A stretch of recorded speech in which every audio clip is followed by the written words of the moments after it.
మోదీ ప్రధానయ్యాక అనేక సంస్కరణలు తీసుకొచ్చారు. రోడ్లు, రైల్వేల అభివృద్ధిపై దృష్టి పెట్టిన ఎన్డీఏ సర్కార్ వందే భారత్ రైళ్లతో ఎంతటి సంచలనాన్ని సృష్టించిందో ప్రత్యేకించి చెప్పనక్కర్లేదు. ఇక తాజాగా మరో సంచలనానికి శ్రీకారం చుట్టింది ఎన్డీఏ సర్కార్. ఎంతో కాలంగా నిరీక్షిస్తున్న వందే భారత్ స్లీపర్ రైళ్లపై మంత్రి అశ్విని వైష్ణవ్ కీలక ప్రకటన చేశారు. ఈ రైళ్లు ముందుగా ప్రయాణించే రూట్ పైన స్పష్టత ఇచ్చారు. ఇప్పటికే వందే భారత్ రైళ్లకు దేశవ్యాప్తంగా ఆదరణ కనిపిస్తోంది. అదేవిధంగా దూర ప్రాంతాలకు వెళ్లేందుకు వందే భారత్ స్లీపర్ రైళ్లను సిద్ధం చేస్తున్నారు. దీపావళికి ఈ రైళ్లు పట్టాలు ఎక్కుతాయని భావిస్తున్న సమయంలోనే మంత్రి క్లారిటీ ఇచ్చారు. దీంతో ఇప్పుడు రైల్వే ప్రయాణికులకు కొత్తగా వందే భారత్ స్లీపర్ అందుబాటులోకి రానుంది. భారత రైల్వే చరిత్రలో ఒక కొత్త అధ్యాయం వందే భారత్ రైళ్లది. వేగం, సౌకర్యం, ఆధునికత కలబోసిన ఈ రైళ్లు దేశం అభివృద్ధి వైపు దూసుకువెళుతున్న సంకేతంగా నిలుస్తున్నాయి. మొదటిగా 2019లో ఢిల్లీలో ప్రధాని నరేంద్ర మోదీ చేతుల మీదుగా వందే భారత్ రైలు ప్రారంభమైంది. అప్పటికి ఇది ఒక ప్రయోగం మాత్రమే అన్న అభిప్రాయం ఉండేది. కానీ కొద్ది కాలంలోనే వందే భారత్ ప్రజల నుండి విపరీతమైన స్పందనను తెచ్చుకుంది. ఎందుకంటే ఈ రైళ్లలో కూర్చుంటే మనం ఎక్కడో యూరప్, జపాన్ హై స్పీడ్ రైళ్లలో ఉన్నామేమో అనిపిస్తోంది.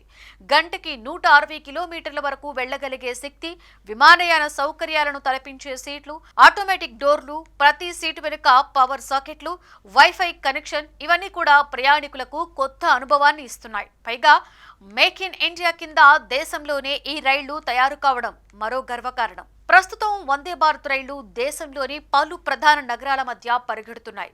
హైదరాబాద్ నుంచి బెంగళూరు, విశాఖ నుంచి విజయవాడ, ఢిల్లీ నుంచి వారణాసి, ముంబై నుంచి గాంధీనగర్ ఇలా ఎన్నో మార్గాలలో వందే భారత్ రైళ్లు ప్రయాణికుల హృదయాలను గెలుచుకుంటున్నాయి. కానీ మరోవైపు సవాళ్లు కూడా ఉన్నాయి. బుకింగ్స్ కోసం పెద్ద ఎత్తున డిమాండ్ ఉండడం, సాధారణ ఎక్స్ప్రెస్లతో పోలిస్తే టికెట్ ధరలు కొంచెం ఎక్కువగా ఉండడం, కొన్నిసార్లు సాంకేతిక సమస్యలతో నిలిచిపోవడం ఇవన్నీ చర్చకొస్తుంటాయి.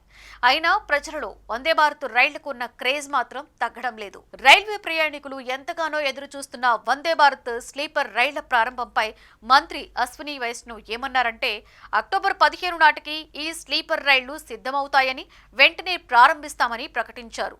మొదట రైలు సిద్ధం కాగా రెండవ రైలు నిర్మాణంలో ఉందని, ఈ 2 రైళ్లను ఒకేసారి ప్రారంభిస్తామని స్పష్టం చేశారు.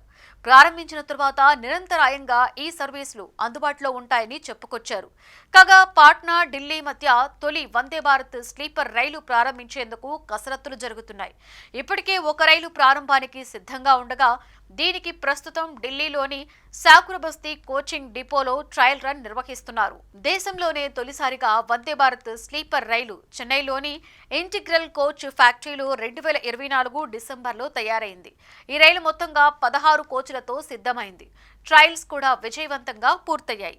గంటకి 180 కిలోమీటర్ల వేగంతో దూసుకు వెళ్లగల ఈ రైలు సాధారణ వందే భారత్ కంటే ప్రయాణికులకు మరింత సౌకర్యంగా ఉంటుంది.